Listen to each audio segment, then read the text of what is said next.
Hello, ladies and gentlemen. Welcome back to yet another crypto video. As you guys already know, it's Nick here, and if you guys are new to the channel, definitely consider subscribing and also turning notifications on if you guys are enjoying crypto insights and content overall. I do know that there's a ton of YouTubers out there that cover crypto, but I am pretty much uploading daily as well as multiple times a day to really keep you guys in the loop of things. Also talking about some in-depth projects and pretty much going into low cap assets that are very undervalued as well. So if you guys are enjoying that kind of content, or you are in crypto, definitely consider subscribing and turning notifications on. If you guys aren't new to the channel and you guys have been a long-term supporter, first and foremost, thank you so much. But also consider liking the video if you guys are enjoying the daily content.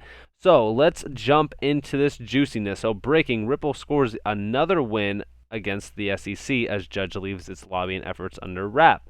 We do see here that Judge Netburn has denied the U.S. SEC request for documents related to Ripple's lobbying efforts. We do see that on June 15th. The judge states that Ripple's lobbying efforts are not relevant, and we see the quote here in the same vein: Ripple's lobbying efforts regarding the status of XRP are not relevant, and any relevancy argument is outweighed by the burden of production. Now, we do see a little bit of an overall secondary article here as well. So, as reported by U.Today, the SEC claimed that the company paid Chris Giancarlo, an ex-chairman of the Commodity Futures Trading Commission, to publicly support its litigation position. Ripple relies on statements that it paid that official to make to support its litigation position. Since Ripple has put at issue its purported lack of fair notice based on the beliefs of market participants, the SEC is entitled to test whether the supposed confusion was bought and paid for by Ripple, as opposed to a reflection of genuine market sentiment. Now, overall, we've been seeing some news regarding this entire case. A lot of people were upset and disappointed that the other day we pretty much got the extension granted on the SEC side.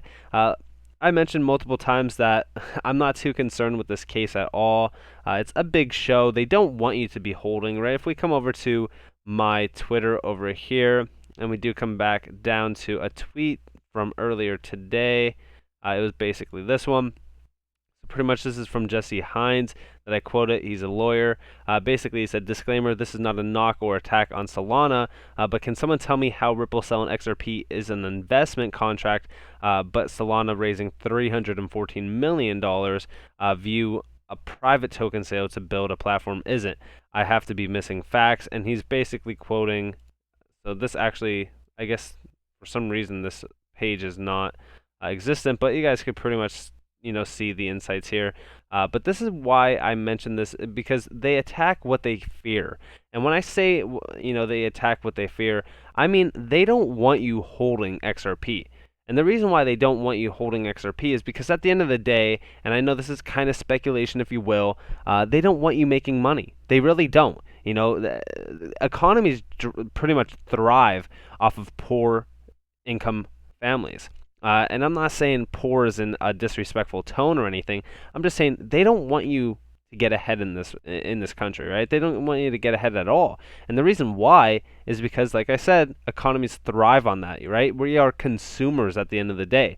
So, for me personally, I think that they are attacking XRP drastically, opposed to most projects out there, especially even, Ethereum, right? If we come back down to some of my tweets, I don't know how long ago it was, but I do know that I mentioned Ethereum and the ICOs as well as, some other stuff as well.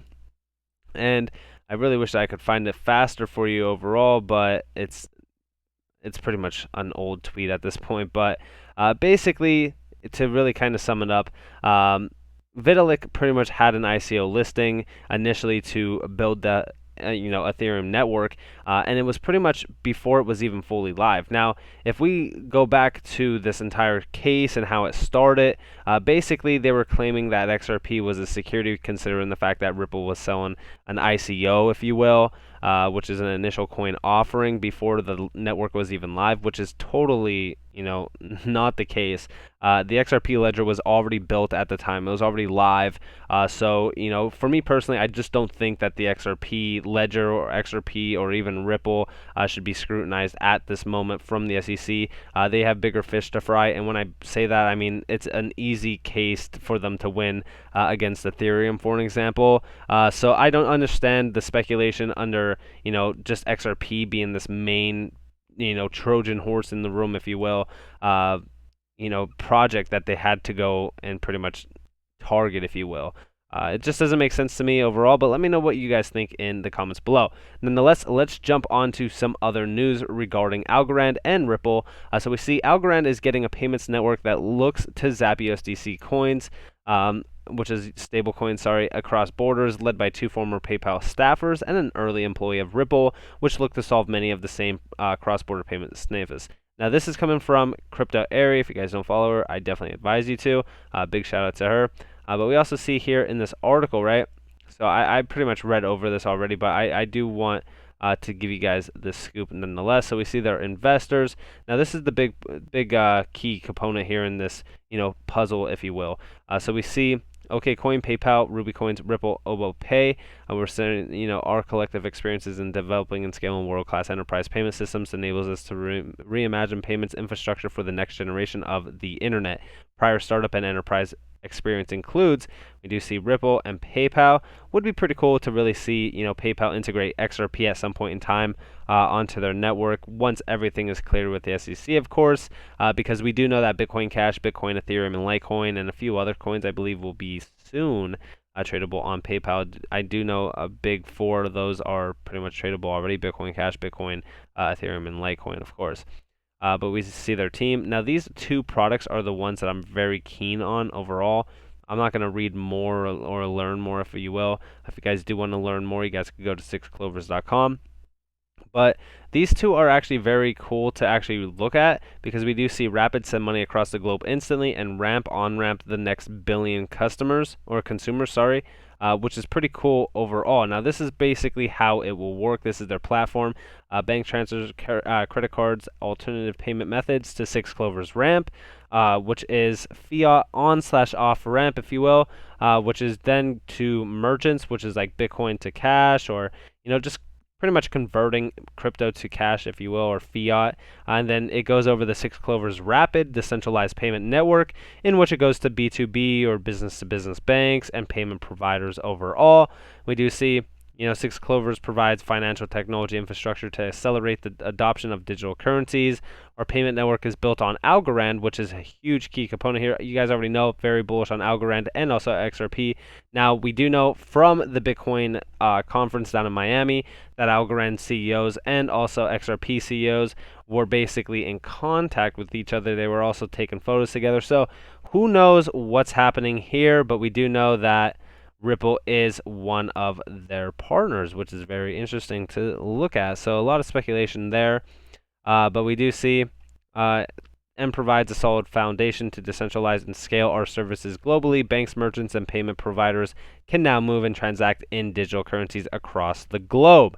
Then we also say reimagine payments with Six Clovers. Instant payments reach globally anytime, 24/7, 365 days, enhanced security. So very interesting overall model. We can learn more about this down here, if we will, and read pretty much the entire article. I'm not going to do that, and I'm not going to bore you guys to death by reading this, but we do see, this is the big key component here, with an estimated 2.5 quadrillion transferred globally each year, the market is ready for an upgrade. That number is a massive number to reflect on, because when we look at the market cap of XRP and we look at the market cap of all these assets in this space, just a small piece of this pie pretty much drives the price in a long way, right? And I'm talking about massive pumpage, say for so even just half of this, right?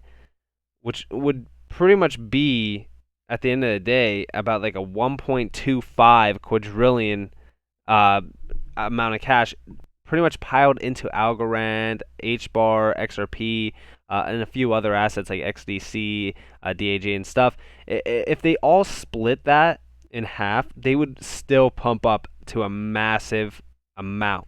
Now, I'm not saying XRP is going to grasp all 2.5 billion or 1.25 billion or or quadrillion, I should be saying actually, or anything like that.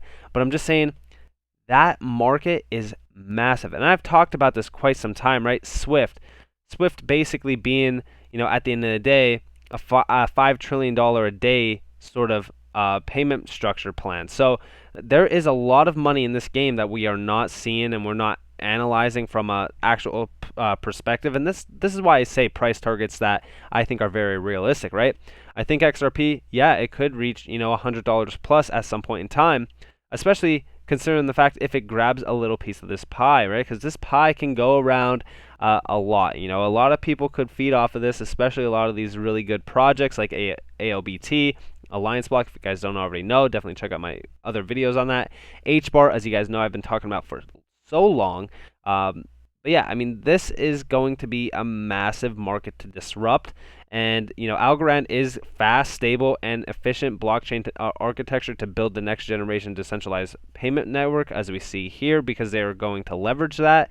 And I think, at the end of the day, I think Algorand is also being partnered with Ripple. We've seen them talking and pretty much chatting at the Bitcoin conference. So who knows? These two assets I'm very bullish on, though, nonetheless. If you guys are bullish on them, definitely leave some love down in the comments and also like this video. But yeah, let me know what you guys think. I'm very bullish on these two assets. I think $2.5 quadrillion is massive each year, and just a little bit of that pie will really set some price action for a lot of these assets. But nonetheless, if you guys do want more free content, you guys can follow me on Twitter at NCashOfficial, and you guys could also join the Discord down in the description below for free. I hope that you guys are having a beautiful day or a beautiful night wherever you guys are in this beautiful world. This has been Nick. Peace out.